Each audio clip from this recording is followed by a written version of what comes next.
Razão número 1, por que você não investe ainda?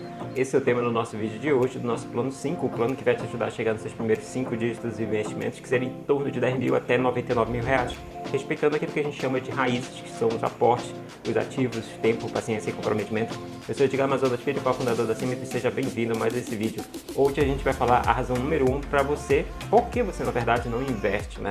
Então vamos lá entender melhor essa questão. Então, pessoal, eu resolvi colocar aqui esse post, né, na verdade esse vídeo, né, sobre essa razão número 1.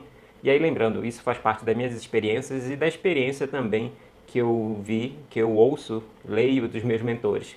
E um dos principais mentores, talvez você já tenha ouvido falar nele, caso não tenha ouvido, você tem que ouvir falar, né, que é o T. Harv Eker. T. Harv Eker é o autor dos Segredos da Mente Milionária. Então é um livro best-seller, e ele fala muita coisa interessante lá e com certeza vai ajudar a destravar você nessa forma de pensar, né? Na verdade, esse é o ponto principal que a gente vai falar aqui no nosso vídeo. Então, essa razão número 1 que a gente fala, ela vale para por que você não investe, né? Na verdade, ela vale para qualquer tipo de ativo, né? Seja um ativo aí, uma ação, um fundo imobiliário, um ETF brasileiro, ou pode ser estoques, podem ser também os REITs americanos, e ETFs americanos também e as criptomoedas, que são exatamente todos os ativos que a gente trabalha aqui na Symmetry, né? A Symmetry, para quem não conhece, é uma startup que é baseada em ciência de dados, machine learning e inteligência artificial para apoio à decisão em investimentos. Então a gente desenvolve soluções, que é exatamente aí o método VAPT que a gente já desenvolveu para ajudar as pessoas nesse processo de decisão. E essa decisão envolve exatamente essa primeira coisa que eu vou mostrar aqui para vocês. Vamos olhar aqui melhor para entender essa questão. Então, como eu falei, essa parte aqui, né, na verdade, eu vou dar o crédito, né, que é do T. Harv Eker, né? O T. Harv Eker é o autor lá dos Segredos da Mente Milionária, né? Então ele dá muita coisa interessante, tá? Sobre você destravar aí, tanto, e vale para tudo, tá? Vale tanto para a parte da sua vida pessoal, na parte de investimentos, também vale para a parte de empreendedorismo, tá? Então, o primeiro ponto lá que o T. Harv Eker fala, né, é com relação ao pensamento. Então, se você tem algum pensamento com relação a um determinado ativo, porque o que a gente atende aqui no plano 5, né? Quais são as pessoas? São aspirantes a investidores ou investidores que estão iniciando aí, que ainda não estão focados em um tipo de análise específica, seja uma análise técnica ou uma análise fundamentalista. Então, são esses dois perfis que a gente atende aqui no nosso plano 5 e que a gente atende, na verdade, aí com a nossa solução também da Symmetry, tá? Então, vamos falar aí primeiramente com as pessoas que são ainda aspirantes a investidores, ou seja, ainda não começou a investir. No máximo tem aquele dinheiro que está sobrando, ou pode ser até ainda que não tenha aquele dinheiro sobrando, aí tem que ajeitar outras questões, a questão da educação financeira também. Mas vamos considerar que tenha essa pessoa aspirante a investidor, que já tem esse dinheiro sobrando, de repente está na poupança, né? E aí está pensando aí onde investir. Mas só que o que acontece? Geralmente nessa fase aí, ela vai gerar um pensamento na pessoa. A primeira coisa é onde investir, né? Se vai ser renda fixa ou renda variável. Nesse caso, muitas vezes a pessoa vai tender a achar que a solução vai ser pela renda fixa, tá? Ela considera, aí vai surgir um pensamento aqui em relação à renda variável, tá? E quando a gente fala em pensamento, essa sequência aí de pensamento que leva a sentimento, que leva a ação, que leva a resultado, vale tanto para o lado positivo quanto para o lado negativo, tá? Se ela tem um pensamento negativo com relação à renda variável, isso vai gerar um sentimento negativo. Então, consequentemente, ela pode não gerar uma ação, ou seja, deixar de investir na renda variável, ou mesmo fazer alguma ação ruim, né? Tomar alguma decisão ruim e que vai gerar um resultado ruim. Então, na verdade, o que o T. Harv Eker coloca aí nessa sequência, né? Isso aí poderia ser pensado, inclusive, como uma roda, né?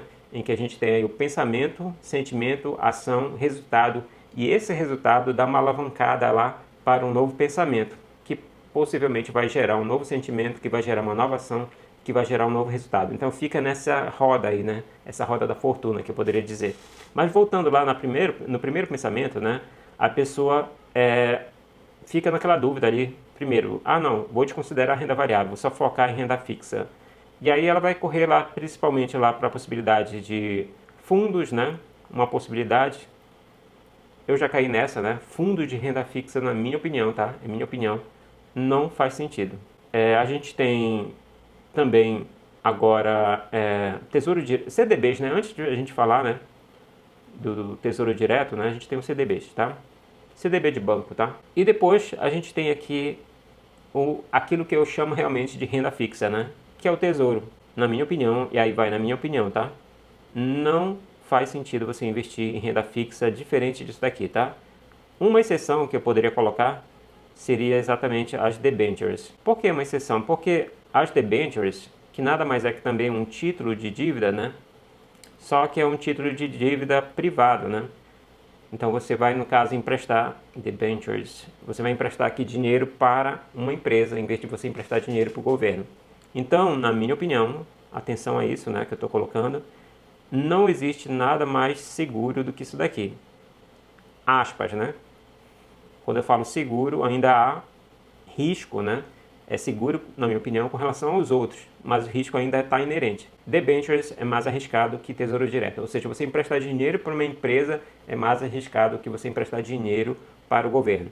Ponto. E dentro ali das debentures também tem níveis de risco, né? Você emprestar para a Vale é diferente de você emprestar, por exemplo, sei lá, para uma empresa pequena, de pequeno porte. Vamos colocar aí uma empresa pequena, sei lá. Deixa eu pensar aqui. Pifou. Não lembrei agora uma empresa pequena agora. Mas enfim, seria emprestar para essa empresa pequena.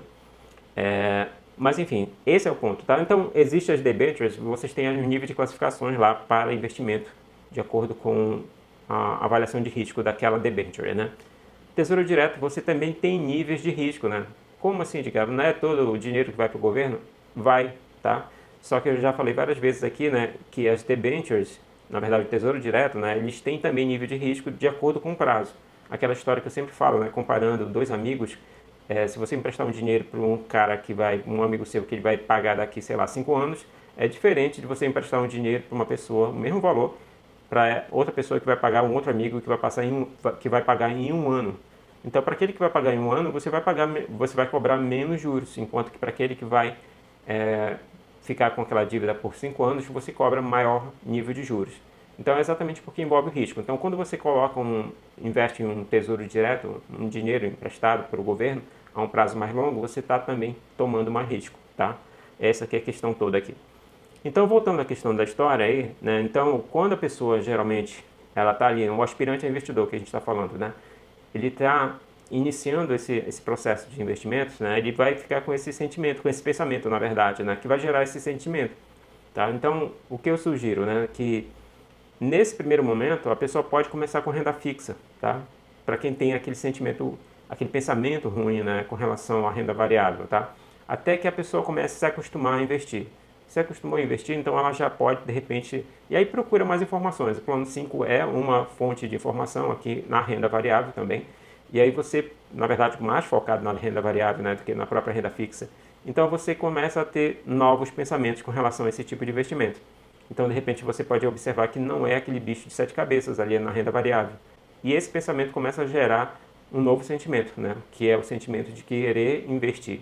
Então aí, de repente, você pode buscar ativos que a gente já falou várias vezes aqui na Symmetry, né, que são ativos que você pode ter, que são ativos geradores de renda ou ativos que vão ser focados no crescimento, né, que seria o ganho capital. Então são basicamente esses dois ativos. Então, de repente, o primeiro, né, que seria o gerador de renda, ele poderia ser um ativo, né, que seria mais interessante para esse tipo de investidor aspirante, né?